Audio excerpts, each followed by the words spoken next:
लग्नानंतर माहेरच्या प्रॉपर्टीसाठी भांडणाऱ्या मुलींना मला खरंच एक प्रश्न विचारायचा आहे. अरे तुम्ही ज्या प्रॉपर्टीसाठी, घरासाठी, शेतीसाठी इतकं भांडता, त्यासाठी तुम्ही काय केलं? अरे तो बाप आणि भाऊ इतकं राबलाय त्या शेतामध्ये.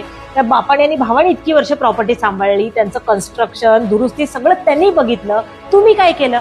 अरे तुम्हाला नवऱ्याची पण प्रॉपर्टी पाहिजे, बापाची पण प्रॉपर्टी पाहिजे, आणि त्याच नवऱ्याची बहीण जेव्हा प्रॉपर्टीमध्ये हिस्सा मागायला येते तेव्हा तुमच्या पोटात का दुखतं?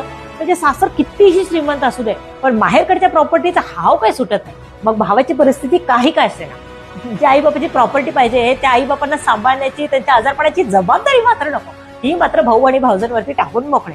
जेव्हा आई बाप आजारी होते तेव्हा सासरकडची जास्त काळजी वाटत होती, आणि जेव्हा भाऊ म्हणला की आई बाबांना थोडे दिवस घेऊन जा, तेव्हा मात्र माझ्या सासरी चालत नाही आणि आई बाबाची प्रॉपर्टी मात्र कशी चालते हे नाही विचारायची हिंमत झाली तुझी कधी? अगं बाई, चल जीवाचा आट्टा पिट्टा करून, भांडून, कोर्ट कचऱ्या करून ती प्रॉपर्टी मिळवलीच, पण मला आता सांग, त्या प्रॉपर्टीवरती हक्क कुणाचा? तुझा की सासरकडच्यांचा? अरे तुम्ही दोघं लहानाचे मोठे एकत्र झाला, रक्ताची नाती आहेत तुमची, आणि फक्त प्रॉपर्टीसाठी तुम्ही आयुष्यभरासाठी नातं तोडायला निघालायत. हे बघा, आई बापांनी मनाने दिलं ना तर खरंच प्रेमाने स्वीकारात आहे, पण या प्रॉपर्टीसाठी भांडणं, कोर्ट कचऱ्या करणं, आयुष्यभराची नाती तोडून देणं हे कितपत योग्य आहे? तुम्हीच सांगा मला.